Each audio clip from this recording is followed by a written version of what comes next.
Welcome to Blaze News, the mandate day 59. I'm Jill Savage. Tonight on the agenda, border crossings have hit an all-time record low in March. President Trump celebrated this milestone with a Truth Social post, saying Border Patrol apprehended just over 7,000 migrants during March. That's fewer apprehensions for the entire month than in the first 2 days of March under the Biden administration.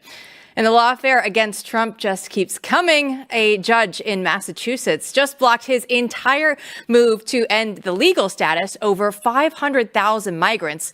Most of them were brought in under Biden's parole program. But this same program was paused last year after major fraud was uncovered, with 100,000 applicants tied to just 3,200 serial sponsors. And Democrats aren't even trying to hide the nature of this coordinated attack. Here's California Representative Laura Friedman explaining how House Democrats are meeting with Democrats' attorneys generals weekly. Every single week, we have a litigation working group where a large group of us, and I'm talking there's maybe 75 members of the House, sit down every single week with the AGs to talk about legal strategy. This is all going on every single week behind the scenes. It is nonstop talk, nonstop introduction of bills and legislation, nonstop being on social media as much as we can without being throttled and without the, crazy analytics, and doing all these things. Despite all this legal pushback, President Trump is forging ahead in his battle against DEI. On True Social, he floated that Harvard should lose its tax-exempt status and be taxed as a political entity if it keeps pushing its political, ideological, and terrorist-inspired sickness, since a tax-exempt status is based on acting in public interest. The Trump administration has already frozen billions in funding for Harvard after the school refused to comply with the government's term of combating anti-Semitism and DEI. Press Secretary Caroline Leavitt affirmed tax dollars will no longer be funding this illegal activity. And I think a lot of Americans are wondering why their tax dollars are going to these universities when they are not only indoctrinating our nation's students, but also allowing such egregious illegal behavior to occur.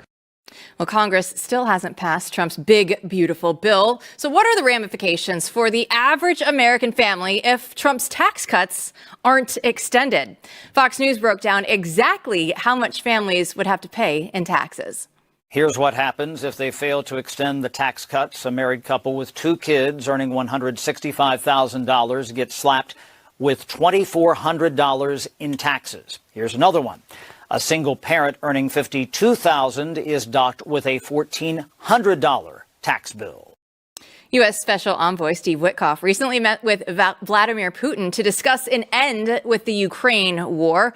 Witkoff detailed his 5-hour meeting with Putin on the Sean Hannity show. Watch.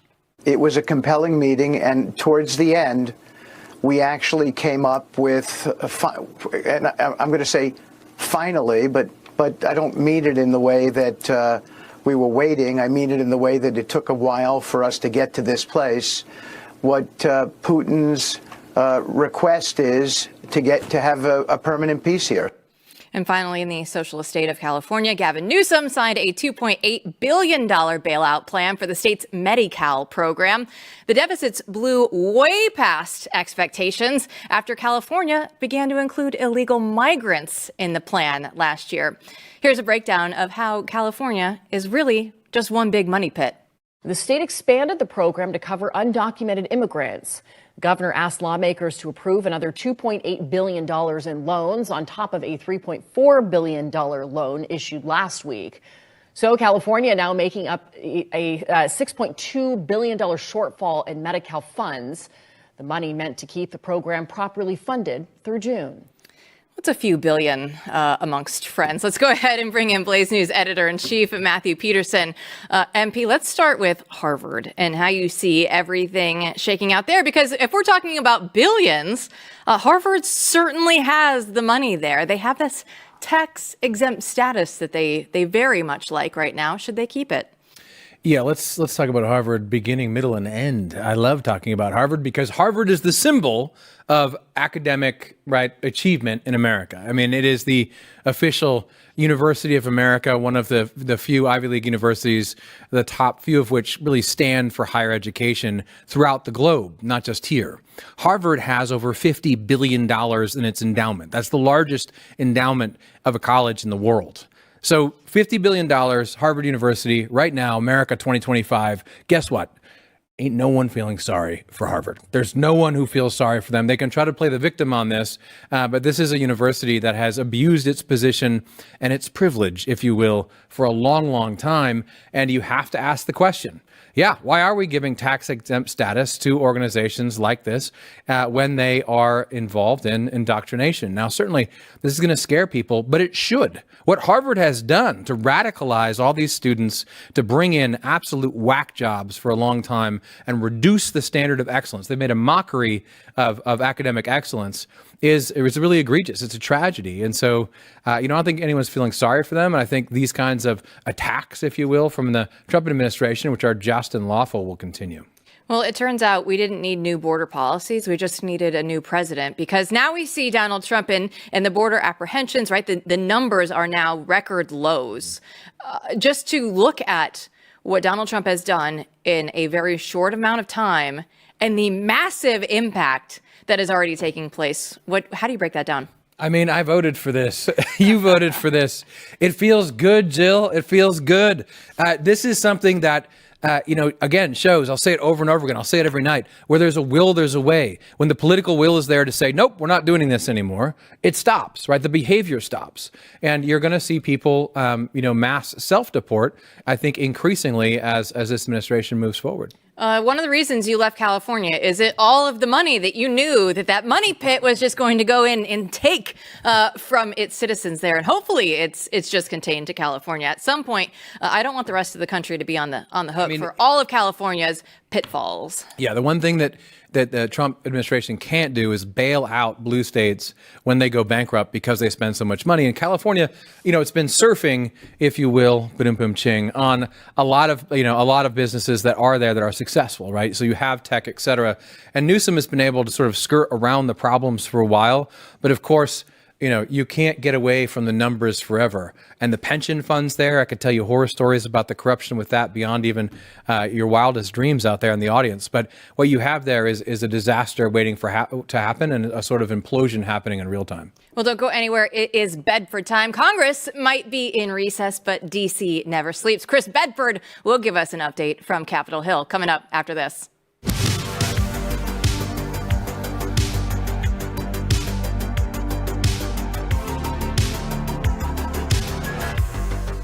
We look for the headlines and the truth, and all the time we just go and try and figure out what's real and what's fake. But how often do we ask about that with what's on our plate? Now, once I started digging, I realized most of the store-bought meat, it's still shipped in from overseas. I don't care if it says product of the USA on it. It can still be shipped in from overseas. So that's why I made the switch to GoodRanchers.com, because when you choose Good Ranchers, you know exactly what you're getting. It's just meat. They don't have the hidden additives. There's no antibiotics, none of the hormones or seed oils. It's just meat. And you know that it's born, raised, and harvested right here in the United States. And the meat is incredible. Now, you know that I love the steaks. I go through and make steak from Good Ranchers all the time. This is actually something that I made in my own kitchen, but you can do this too. Right now, get into their spring into action.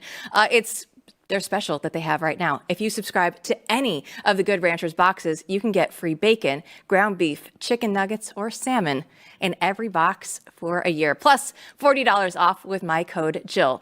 Go visit GoodRanchers.com for food you can trust, because when it comes to what's on your plate, you deserve transparency. Don't forget to use my code Jill.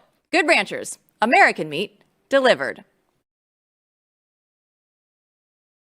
Can a divided GOP reach a filibuster-proof reconciliation bill? Now, the House has already passed President Trump's big, beautiful bill, and Senate Majority Leader John Thune vowed to secure deep tax cuts, but didn't commit to a specific number. So here to break down this big fight is our Chris Bedford. So Bedford, out there on D.C., right? Like there's so many things that are going on, but we really have to focus on this reconciliation bill. So what do you expect the Senate to do here?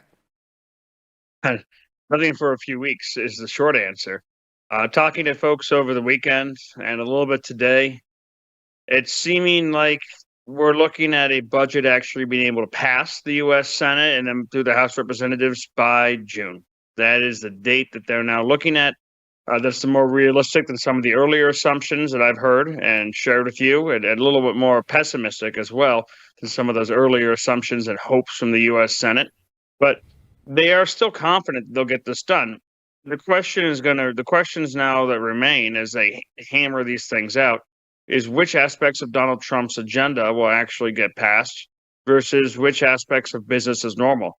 I mean, courage is generally contagious. We see the White House has been asking for more and more and more from the Congress, but the Congress so far is some kind of operating like you would see Congress operate under any Republican administration. They're just going about their normal business, doing normal things, not actually paying attention to the times that we're in. Now, reconciliation, of course, is a strict process. It's a difficult process. It's going to be all for naught if it ends up being rejected by the Congressional Budget Office, which is a bunch of basically voodoo witch doctors who decide whether or not the numbers add up to actually make a bill be able to pass this process. And so far, the negotiations have largely just set kind of the maximum spends for the appropriations. This is what the senators have come up with, just how much money they're actually allowed to spend in each committee. And the next couple weeks, things are going to start to take shape. I've heard some whispers. I'm tracking down some rumors of important Trump initiatives that may or may not be left on the cutting room floor. Hopefully not. And I'll get back to you as soon as I can really nail down something with a little bit more specificity.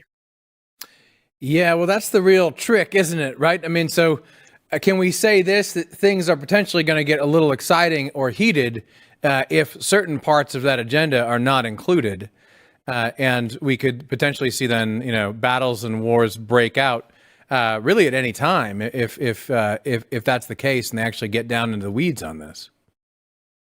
Yes, and the feeling is that the White House right now, the ball is largely in the Senate's court. And the Senate has a much more narrow passage to be able to get this through than even the House of Representatives did because of the rules that constrain a process that doesn't require 60 votes. The Senate had 60 votes. This would be much easier for them. Since they don't, they might have to fight for 51. Then this is more constrained. And because of that, the White House has taken the side of the Senate in a number of these things. And a lot of the lobbying behind the scenes has consisted of the president calling members of the Freedom Caucus and other members of the House of Representatives and telling them, hey, I need you on board with this process. I know you have your own ideas. I know you're actually executing things on behalf of my administration and my goals and my objectives. But we need to support our friends in the Senate right now. It's been a little frustrating too, but so far it's been successful. He's willing to pick up the phone on any matter, and he's willing to call congressmen at all times of day. And so far has been. He's been meeting with them in person. But I think you and I are probably alluding to how much of the deportations are going to be taking place. We see the administration start to walk back some of its goals, whether they're talking about how maybe they've already done a mass deportation, which they definitely clearly haven't, or maybe the work they've done for the cameras will suffice, as opposed to the $200 billion that we're hoping to see. The president has asked for, the president has touted, Stephen Miller's talked about, everyone's talked about. The aspects like that, and aspects like the Trump tax cuts will be extremely important to this administration, I think to the Republican voters and the American people as well. Well, one thing we know for sure is that the White House just went through and they want to pull the taxpayer funding for NPR and PBS, right? They're going to say over $1 billion. It doesn't need to be out there. It's a politically biased system, as Russ Vought calls it. So if this goes through, what does this mean for NPR and PBS, right? Are Big Bird and Morning Edition about to get defunded? Yeah, well, Big Bird is I think with HBO at the moment. So it's difficult for them even to claim that they're putting out Sesame Street. Some of this money is going to pay for a Sesame version in Iraq. of millions and millions and millions and millions of dollars going to build a Sesame Street for Iraqis, I guess, to build a civic understanding over there. Fine. But not even the Corporation for Public Broadcasting isn't even putting that show out right now. So they're applying and they're begging. And this is something where Rush Vote and the White House are really asking Congress to step up. They sent this in what's called a rescissions in a package. I think it's called a rescissions that allows this money to be taken back, money that's been allocated by the U.S. Senate. And if that money is actually taken back, they can do it with 51 votes. So it's able to get through. And here's the way that you actually convince Republican senators and congressmen to back this. It's that NPR does not run any favorable coverage. Corporation for Public Broadcasting doesn't run any favorable coverage of any of them or any of their campaigns or any of their initiatives. It is a mouthpiece for the left wing. So more than just another liberal aspect of our society, it's basically an in-kind contribution to Democratic coffers. And in races that are tight, in races that Republicans have lost by 1 or 2 points, these sorts of things and the materials that they provide on the government dollar, the research they provide, the investigative reporting they provide to attacking Republicans and only Republicans is kind of an in-kind contribution and something that can actually make a difference in a race. And that's something that our friend, the congressman from Texas, has been pushing lately, saying that this is a tool for the Democratic campaign, a tool for Democratic power. And like we talked about last night, if you actually listen to it, I mean, so much of it is just insufferable. See, this one really bugs me every time it comes up, because it comes up every damn year. Every year that I've been alive, it feels like Republicans have been like, wait a minute, we probably shouldn't fund this garbage. We should really get rid of, PBS and NPR. And for the life of me, I don't know, like, who are they connected to the CIA or something, holding a file over? This should be an easy one. This is not a hard one, but it's a sign. It becomes a symbol in my mind of the failure of Congress to roll so many of these things back. This thing has been around for so long. I don't even know what the popularity is if you ask polls of the American people right now. But this should be a no-brainer. If this kind of stuff is going to be a problem, though, it signals that there's much bigger things that may be a problem for Donald Trump and the administration over the course of the coming weeks. Yeah, Congress won't do anything. You're not going to get Susan Collins and Lisa Murkowski to do anything. So Mitch McConnell, for whatever reason, will probably disagree with it too. And Jill's right. They will, even though they don't even own it anymore. And they have been bringing out Big Bird and Elmo and having them protest outside of Congress. And they pull on the heartstrings and the nostalgia strings of people. And they say, remember growing up with this wholesome programming that didn't actually have a left-wing message with transgender characters that are being given to your children? And these Republicans are so mean. They're so mean that they want to kill Big Bird. And they want to do these sorts of things. And that scares some of the more liberal Republicans who are thinking, oh, man, they'll just paint me as a villain. And yes, Congress is cowardly on huge aspects of a lot of this in a way that this executive is not. But also take heart, Matt, because they've been talking about defunding the Department of Education your entire life, too. And heck, here we are. No, that's true. So amazing things could happen. I grant you that. So riddle me this. I mean, this just shows this is going to come down to threading in the Senate with people like the members you mentioned, right? And getting them on the team for things that they normally wouldn't be for. I mean, is that what this comes down to? In the next few weeks, you're going to have to get Collins and people like that on board through threats, bribes, and however you can to go along with the mass deportation plan and a number of other things that normally she would want to run away from. Yes. And I don't think you're ever going to get Collins on there. She's going to be a harder sell just because she's in that plus 8D state, Democrat state, for Kamala Harris, mind you, not for Barack Obama, but for a very unpopular Democratic candidate who lost the national vote. Murkowski is in a much more red state. She's managed to fix power there with ranked voting, all these ranked choice voting. That's the only reason that she is still in power in Alaska. She doesn't win Republican primaries anymore, and it's not a state the Democrats are going to win anytime soon. But she's changed the whole voting system of the state in order to grip onto power, which kind of gives you a glimpse into her personality. But another thing about her personality is that she's very pay to play. So the White House can carve out a deal Fine, we'll change back the name from Mount McKinley. We'll do whatever. I don't know, something that you need, something that's actually a pet issue for you. We'll figure out how to get that through in exchange for your vote. She's very transactional, kind of that old-fashioned way, and she'd be willing to come along on something like that. I mean, Rand Paul, who can be a stick in the mud for the president, is going to absolutely want to defund the Corporation for Public Broadcasting. That's like a libertarian dream, so you don't have to worry about him. The Mike Lees and other folks who could sometimes be conscientious objectors to the Trump administration, same boat. And then there's Mitch McConnell, who probably does know what CIA assets are buried in the corporation itself and doesn't want them to get hurt and make sure that they're still being able to broadcast to Ukraine and all this. And he just wants to mess with the president, too, and doesn't want to change anything. Doesn't have to do with campaign finance or judges. So you probably can't count on him. But, hey, wouldn't it be funny if J.D. Vance just came down and cast the deciding vote? Hey, you guys have to rely on the Ford Foundation and the Tides Foundation and the Kochs and other people to pay your bills. And by the way, you will be fine. Well, Bedford, one of our favorite Democrats, we have AOC, right? She's out there. She kind of just goes wherever the wind takes her. And she's out there wearing the tax the rich dress here, right? Of course, it's April 15th. Everybody's feeling very patriotic, turning in their taxes today. But actually, she has a new accent. Let's take a look. Donald Trump is a criminal who was found guilty of 34 felony counts of fraud, liable for sexual abuse. Of course he's lying and abusing and manipulating the stock market too.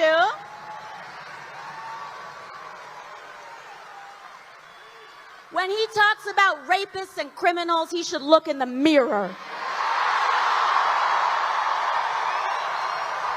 If you just close your eyes, you're like, is this Hillary Clinton? What's happening right now? What is she doing with this? Like, is she going to try and run for president here? Is she trying to follow in Hillary's footsteps, Chris?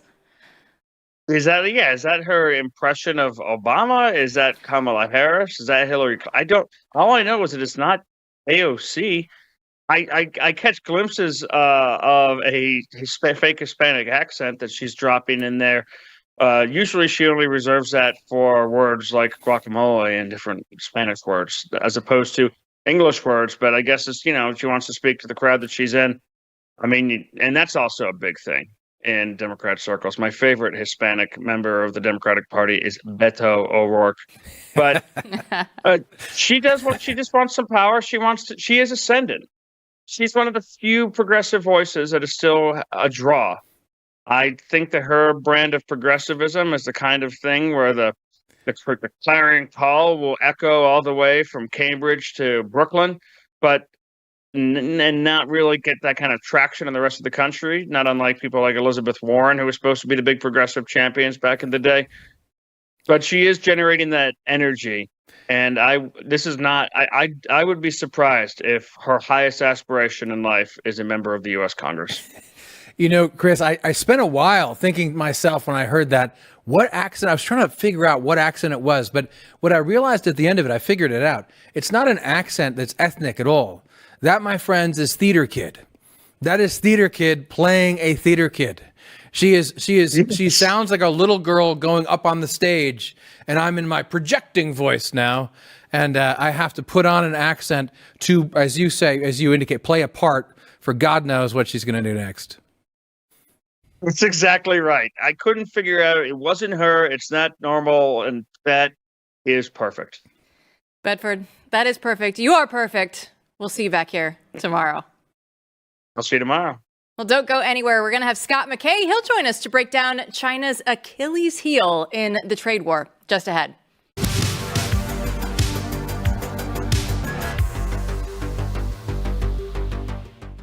Well, everybody knows that college is a major investment, so it's important for you to do your homework. So if you want to find a school that shares your values, but who has time to dig through all the websites to find out what really matters? But today, we can share a new online resource that does the work for you. It's ChristianCollegeGuide.com. It's an online directory of over 250 colleges, And it's a one-stop shop. But, like any other college guide, you're going to get the basics. You're going to get the acceptance rates, all the tuition costs, the academic majors. But what makes ChristianCollegeGuide.com special is you can actually use this guide to learn about a school's faith tradition, its campus policies, and all of its spiritual life, but all the things that you really want to know about a school's true character. And you'll find answers to over 150 questions for every school profiled, making it the definitive guide for Christian higher education. And the best part is it is completely free. That's right, completely free. Just go to ChristianCollegeGuide.com, create a user profile, and get started today. It's ChristianCollegeGuide.com. When it comes to taking on China, nobody plays hardball like Donald Trump. While past presidents would send strongly worded letters, Trump sent tariffs, and now he's doubling down. From trade to tech to national security, Donald Trump isn't just talking tough, he's trumping China. So here is Press Secretary Caroline Leavitt on Trump's stance.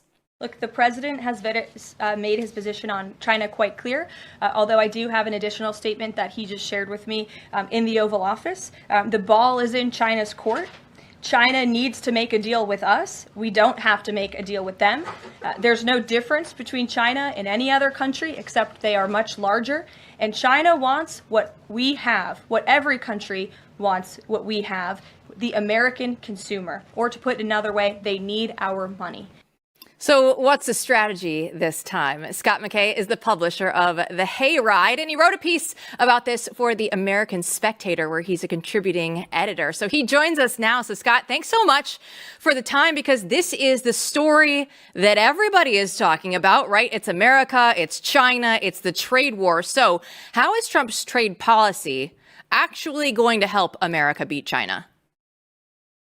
Well, what's obvious is for a very long time, China has been sort of the center of our supply chain, and that has had a whole lot of, frankly, very negative, although maybe unsung consequences. We're making all of our drugs in China. We're depending on China for a lot of things we need in the Defense Department and with its procurement. And they're in a position to supply a good bit of our, especially retail trade and in tech and everything else that you've mentioned. And it's a hostile country that doesn't share our values. And, we saw, we go back years.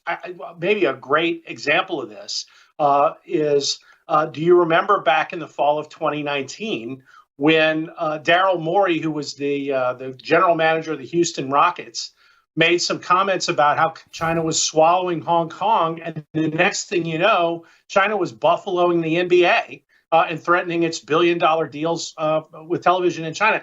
And here we thought we were going to be controlling China to a large extent by doing business with them. We were going to turn these people into Jeffersonian Democrats. And what was very clear at that point, and has been made more clear since, is that they were having an outsized influence on our culture rather than the other way around. And so Trump comes in office and he looks at a $300 billion annual trade deficit with the Chinese, recognizes there's leverage in that, and is beginning to demand a lot better deal for American producers that would like to export to China, while at the same time cutting back on the amount of influence that China is exercising on us. And it's very long overdue. There may be some pain associated with it, but at the end of the day, it's hard to see how China wins this trade war. Scott, I love pointing out the Hollywood example. The media example is great. It's one of the best moments almost in irony in recent American history when Hollywood would censor its movies gladly for the Chinese market. But yeah. Very gladly. They're very happy to do so. But let's talk about, this is such an important point, because a lot of times people are talking about tariffs, they're talking about China, but they're not focusing on why China is bad. And you do this in your article, even comparing it to the Soviet Union. It made me think, it's okay to call everyone you don't like a Nazi these days, but no one compares anyone to the old communist regimes that killed millions of people. And we act as if China is some, obviously it's not the same as it was then, but as it's some different modern entity. Talk to us a little bit more about why we should be so concerned. Well, let's remember, this is fundamentally the same regime that looked at the fall of the Soviet Union and decided it happened because the Russians were a bunch of wimps, right? You had the fall of the Berlin Wall in Eastern Europe, and in China you had Tiananmen Square, right? Like these guys, these are the evil communists that we weren't really all that concerned about in the 80s. But they've carried on the Cold War in a little different sort of framework that, as it turns out, is a lot more effective than Soviet communism ever really was. Their record on human rights kind of makes the Russians look like the wimps that they thought they were.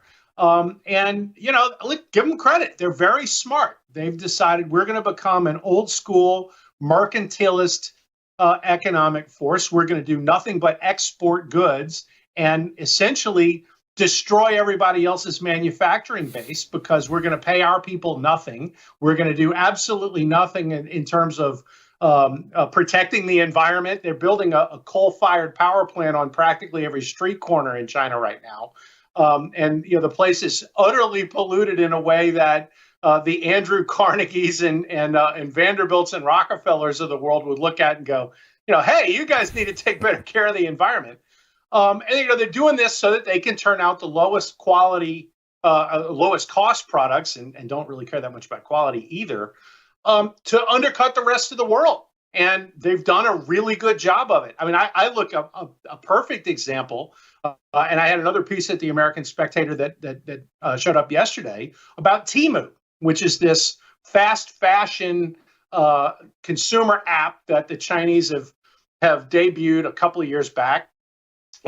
Basically, the app is spyware. It steals all your data, and it pushes extremely low-cost merchandise made in sweatshop factories that use something that we would term as slave labor, essentially, to undercut prices. And they've been so effective that Temu is making billions of dollars. Meanwhile, you had a fast fashion brick and mortar chain here in America, Forever 21, that is going out of business, has filed Chapter 11. They used to be the middleman between those Chinese manufacturers and the American consumer. And the Temus, and I'm not sure how to pronounce it, Shine, I think is the other Chinese merchandise app. Don't worry, I know all of them. Basically said, okay, well, there you go. Threw Forever 21 under the bus. Yeah. Like they were the middleman. They said, well, we don't need you anymore. We're just going to market straight to the American people. And so here are all these thousands of American jobs that are going away, maybe in an industry that also goes away as a result of these tariffs. I liken this to the old parable about the frog and the scorpion, right? The scorpion convinces the frog to carry him across the river. And then midway through, he stings the frog and as they're both dying, the frog says, hey, what was that all about? Like, you've killed both of us. And the scorpion's like, well, it's my nature, right? Like, this is what I do. Well, Temu and Shine are the scorpion. Forever 21 is the frog. And it turns out that Trump is the river. And so, this is a status quo that really couldn't sustain, and Trump is making sure that it doesn't sustain. And so you're going to see a bunch of these things change in a way that may be painful in the short term, but over the long haul, I think it's probably better for everybody. Maybe even the Chinese people, because at the end of the day, this business model of export, while you impoverish your own people and make it so that they can't become consumers, maybe that model doesn't work and the Chinese people get a better deal from their own government at the end of the day. So, Scott, let's talk about the American consumer then in the short term and in the long term, because I am guilty of all those previous companies that you've said. I love like something off for Temu for $1, right? But now what's going to happen for the American consumers in particular, that short term outlook and the long term outlook for them? Well, you may want to wait an extra 6 months before you buy a new iPhone. Right? There are a lot of consumer products that may become slightly scarce as we're resourcing them from elsewhere. Within a year or two or three, I think a lot of our supply chain gets pulled out of China and it gets brought to not necessarily America, although I think that's a goal, is to insource as much of manufacturing to our shores as possible. A great example of this is NVIDIA. is now going to be making a whole lot of chips in Arizona, rather than having it be done in China and elsewhere across the Pacific. Like, that's going to create a lot of American jobs. As Howard Lutnick, the Commerce Secretary, has noted, a lot of factory construction is coming. You're going to see a lot of robotic manufacturing that we're going to use, which will create jobs because you need people to service those robots. And so you're going to see a great deal of technical innovation in manufacturing here on our shores, which I think is nothing but a good thing. But yeah, in the short run, we're going to have to take a more productive approach to our economy rather than consumerist approach. And that may mean not as many fashion halls. It may mean not going out and buying the newest thing because it's not going to be as cheap as it was. But then when a lot of this manufacturing is either insourced here or it moves from China to Mexico, or it moves from China to Brazil or someplace else, I think it starts to stabilize. And in the meantime, you are going to see, particularly with the 130 countries that are now negotiating with the White House to do new trade agreements with us, you're going to see our ability to market our goods to the rest of the world on a level that we've lost over the last 2 to 3 decades.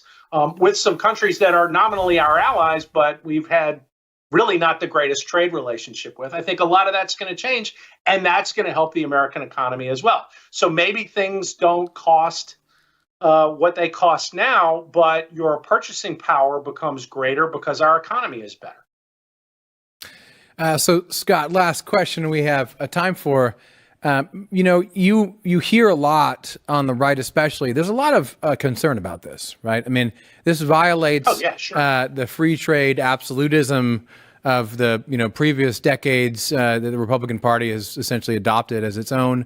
And obviously, there's a lot of people of all kinds who are freaking out. What is your message to those people, especially those people on the right who are concerned? Well, okay, so what you're really concerned about right now, and a lot of people are, is that the market has dropped as associated with this. Actually, last I looked at the Dow, it's a little better today. But generally speaking, the advice that I give you don't lose money in the market unless you sell at the bottom of the dip, right? So buy the dip rather than sell the dip. So there's that. But the other part of it is this. We have talked the talk on free trade for a very long time. What we have not done is walk the walk, meaning we have not demanded that the people that we give very, very good treatment to in terms of international trade, we've not demanded reciprocity from these guys.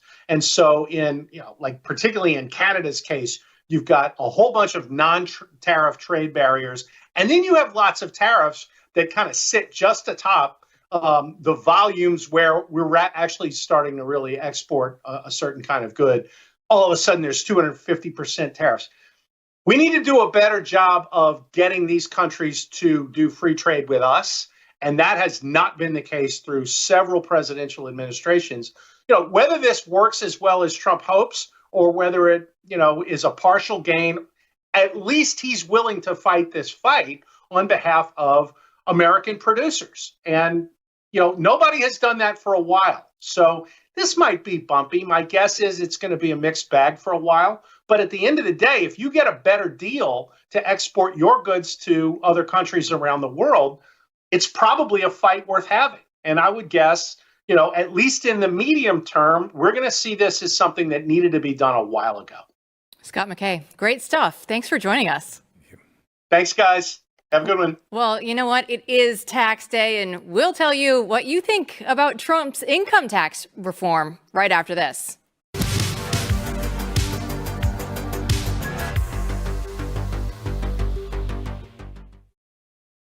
President Trump recently floated that money from tariffs could replace the income tax. Watch. You're the only one that's asked me that. Oh, I deal with all these big financial geniuses. Nobody ever. There is a chance that the money from tariffs could be so great that it would replace.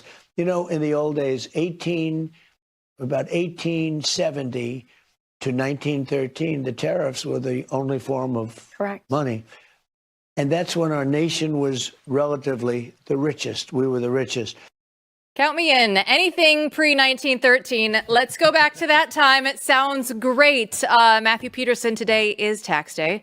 I don't know how patriotic you feel today, but man, did it hurt. And I am one of the people that actually fill out my tax forms by hand and still put them in the actual mailbox because I'm paranoid that it's not going to happen if I don't do it that way. And it hurt. Every single year, it just is terrible. Yeah, it's not a day I feel patriotic. I feel a little poorer, you know. I feel a little less. But it is also a time to dream, along with Donald Trump, of what if we had a different system? What if we moved into something different than this? That might be nice. What if? That's why I asked you this question on X today. So would you trade out the income tax for tariffs, like Donald Trump was suggesting? Here are the results. 96.3% of people said yes, make it happen. I don't know who the 3.7% of people said no, keep it how it is. Maybe, I'm just going to play devil's advocate here. Maybe they think, oh, I don't trust the government at all. And if they actually go through and keep tariffs in place for a very long time, then these idiots just won't get rid of the income tax. But no, guys, the part of the deal was we just get rid of the income tax and replace it with tariffs altogether. Well, I mean, all right, if this did happen, Trump would easily be able to win a third and fourth term for sure. That would happen. But this is something that's near and dear. But this is the kind of thing I like, these kinds of discussions, because we really do need to talk about wholesale change, big ideas. Not all those things are going to work. But now is the time to start discussing how to radically reform the system to head off the disaster that could be waiting otherwise. I mean, my little creature from Jekyll Island heart is like, let's go ahead and change everything back to the way that it used to be, because why not?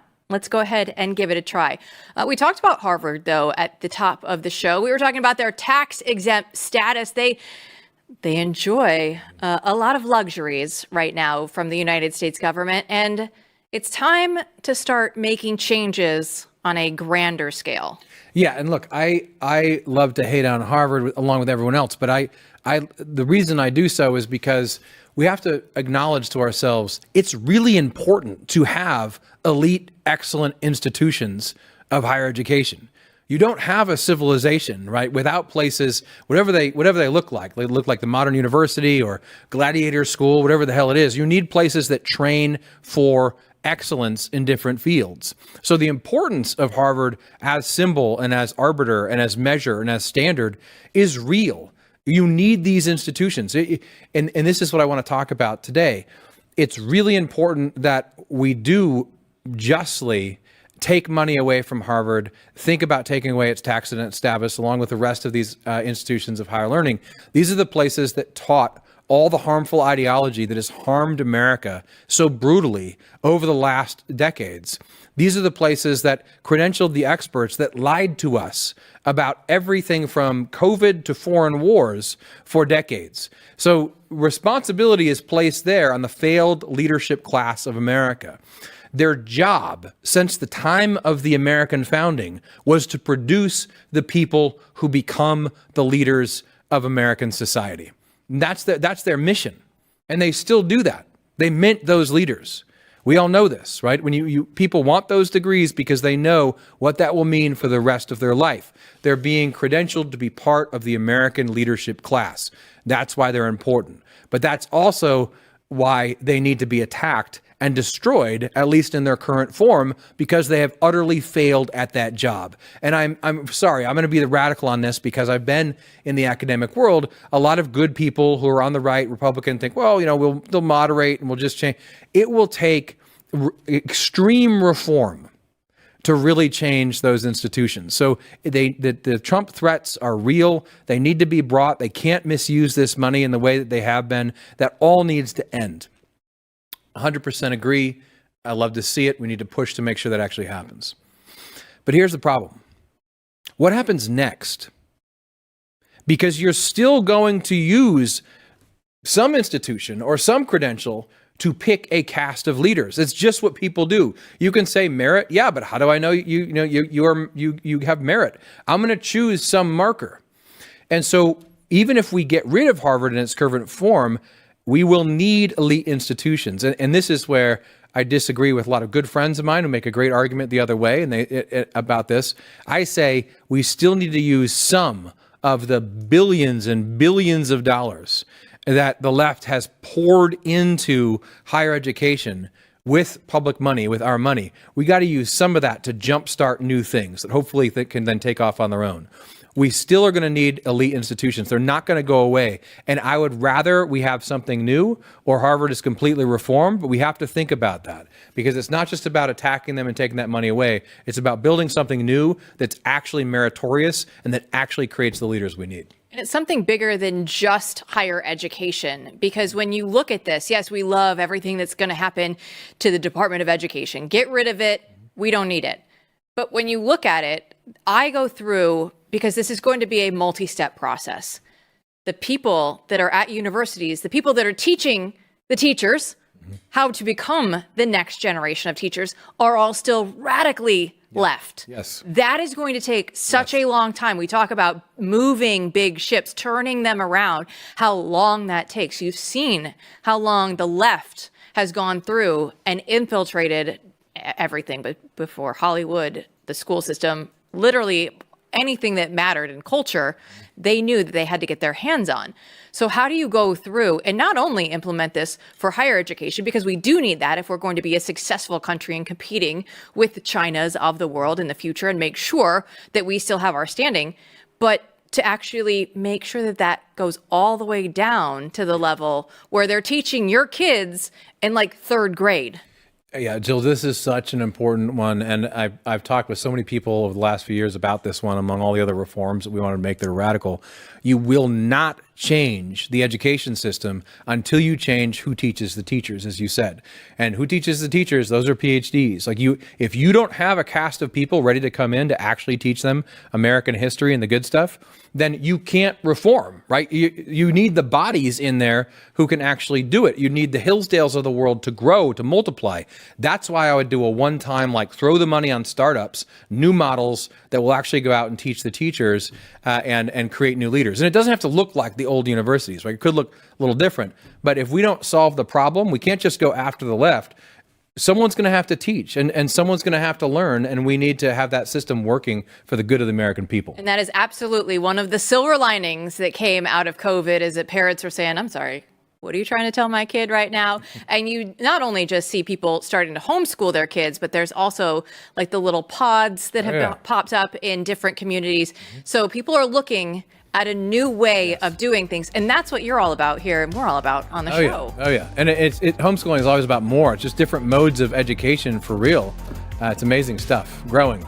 Amazing stuff. Let's keep it going here on The Mandate. Thanks for watching tonight, everybody. We'll see you back here tomorrow.